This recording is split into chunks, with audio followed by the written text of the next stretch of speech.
Guarantee effect ಎಲ್ಲ ಯೋಜನೆಗಳ ಅನುದಾನವನ್ನ ಕಡಿತ ಮಾಡುತ್ತಿರುವಂತಹ ಸಿದ್ದರಾಮಯ್ಯ ಸರ್ಕಾರ ಕರಾವಳಿ ಪೊಲೀಸರಿಗೂ ಸಹ ಇದು ತಟ್ತಾ ಇದೆ. ಕರಾವಳಿ ಕಾವಲು ಪಡೆಯ ಒಂದು ಬೋಟಿಗೆ ತಿಂಗಳಿಗೆ 600 ಲೀಟರ್ ಡೀಸೆಲ್ ಕೊಡ್ತಾ ಇದ್ದಂತಹ ರಾಜ್ಯ ಸರ್ಕಾರ ಈಗ ತಿಂಗಳಿಗೆ 250 ಲೀಟರ್ ಮಾತ್ರ ಕೊಡ್ತಾ ಇದೆ. ಇದರಿಂದ ಕರಾವಳಿ ಕಾವಲು ಪೊಲೀಸರಿಗೆ ದಿಕ್ಕು ತೋಚದಂತಾಗಿದೆ. ಈ ಕುರಿತ ಡೀಟೇಲ್ಸ್ ಇಲ್ಲಿದೆ. ರಾಜ್ಯ ಸರ್ಕಾರಕ್ಕೆ ಎದುರಾಗಿದೆಯಾ ಆರ್ಥಿಕ ಸಂಕಷ್ಟ? ಕರಾವಳಿ ಕಾವಲು ಪೊಲೀಸರಿಗೆ ಇಂಧನ ಕಟ್, 600 ಲೀಟರ್ ಬದಲು 250 ಲೀಟರ್ ಡೀಸೆಲ್ ಪೂರೈಕೆ. ಕರ್ನಾಟಕದ ಭದ್ರತೆಯ ವಿಚಾರದಲ್ಲಿ ಸರ್ಕಾರದ ಜಿಪುಣತನ ಸರಿಯಾ ಎನ್ನುವ ಪ್ರಶ್ನೆ ಎದುರಾಗಿದೆ. ಕರಾವಳಿ ಕಾವಲು ಪೊಲೀಸ್ ಪಡೆ ರಾಜ್ಯ ಕರಾವಳಿ ತೀರದ 3 ಜಿಲ್ಲೆಯ ಗಡಿಯನ್ನ ಕಾಯುವ ಕೆಲಸ ಮಾಡುತ್ತದೆ.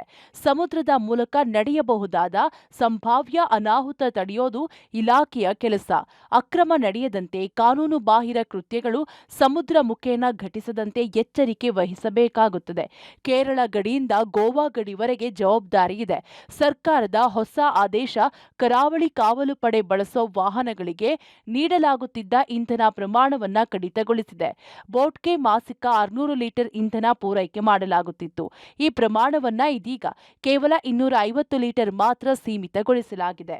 ಈ ಇಂಧನ ಕಡಿತದಿಂದ ದಿನಕ್ಕೆ 10 ತಾಸಿನವರೆಗೂ ಸಮುದ್ರದಲ್ಲಿ ಗಸ್ತು ತಿರುಗುತ್ತಿದ್ದ ಕರಾವಳಿ ಕಾವಲು ಪೊಲೀಸರು ಈಗ ಕೇವಲ 1 ಗಂಟೆ ಸಮುದ್ರದಲ್ಲಿ ಗಸ್ತು ತಿರುಗೋ ಪರಿಸ್ಥಿತಿ ನಿರ್ಮಾಣವಾಗಿದೆ. ದಕ್ಷಿಣ ಕನ್ನಡ, ಉಡುಪಿ ಸೇರಿದಂತೆ ಕಾರವಾರದಲ್ಲಿ ಕಾರ್ಯಾಚರಿಸೋ ಎಲ್ಲ ಇಲಾಖೆಯ ವಾಹನಗಳಿಗೆ ನೀಡಲಾಗುತ್ತಿದ್ದ ಇಂಧನ ಪ್ರಮಾಣದ 50% ಲೀಟರ್ ಕಡಿತಗೊಳಿಸಲಾಗಿದೆ. 3 ಜಿಲ್ಲೆಯಲ್ಲಿ 9 ಸ್ಟೇಷನ್ಗಳಿದ್ದು ಸಮುದ್ರದಲ್ಲಿ 15 ಬೋಟ್ಗಳಲ್ಲಿ ಗಸ್ತಿನಲ್ಲಿವೆ. ಹವಾಮಾನ ವೈಪರೀತ್ಯ, ಮಳೆಗಾಲ, ನಿಯಮ ಬಾಹಿರ ಚಟುವಟಿಕೆಯನ್ನ ತಡೆಯುವುದು ಪೊಲೀಸರ ಕೆಲಸ. ಸರ್ಕಾರದ ಹೊಸ ಆದೇಶದಿಂದ ಮೀನುಗಾರರ ಮಾಹಿತಿಯನ್ನ ಪೊಲೀಸರು ಅವಲಂಬಿಸಬೇಕಾಗಿದೆ. ರಾಜ್ಯ ಸಿದ್ದರಾಮಯ್ಯ ಸರ್ಕಾರ ಈಗಾಗಲೇ ಘೋಷಿಸಿ ನಡೀತಾ ಇರುವಂತಹ 5 ಯೋಜನೆಗಳು ಬಹಳ ಪಾಸಿಟಿವ್ ಆಗಿ ಪ್ರಚಾರ ಆಗ್ತಾ ಇದೆ ಮತ್ತು ಆರಂಭದಿಂದಲೂ ಕೂಡ ಇದಕ್ಕೆ ಆರ್ಥಿಕ ಶಕ್ತಿ ಎಲ್ಲಿಂದ ಅನ್ನುವಂತಹ ಚರ್ಚೆಗಳು ನಡೀತಾನೆ ಇದೆ. ನಾವೀಗ ಕಡಲ ತೀರದಲ್ಲಿದ್ದೇವೆ. ಕರ್ನಾಟಕದಲ್ಲಿ 3 ಜಿಲ್ಲೆಗಳು ಆ ಕಡಲ ತೀರವನ್ನ ಆವರಿಸಿಕೊಂಡು ಇರುವಂತದ್ದು. ಅದನ್ನ ಕಾಯೋದಿಕ್ಕೆ ಕರಾವಳಿ ಕಾವಲು ಪೊಲೀಸ್ ಇರುವಂತದ್ದು. ಉಡುಪಿ, ದಕ್ಷಿಣ ಕನ್ನಡ ಮತ್ತು ಉತ್ತರ ಕನ್ನಡ ಜಿಲ್ಲೆಯಲ್ಲಿ 3 ಜಿಲ್ಲೆಗಳು ಕರ್ನಾಟಕದ ಕರಾವಳಿಗೆ ಬರೋದ್ರಿಂದ ಇಲ್ಲಿ ಕಡಲ ತೀರವನ್ನ ಒಂದು ಬಂದೋಬಸ್ತನ್ನ ಮಾಡ್ತಾ ಇರುವಂತದ್ದು.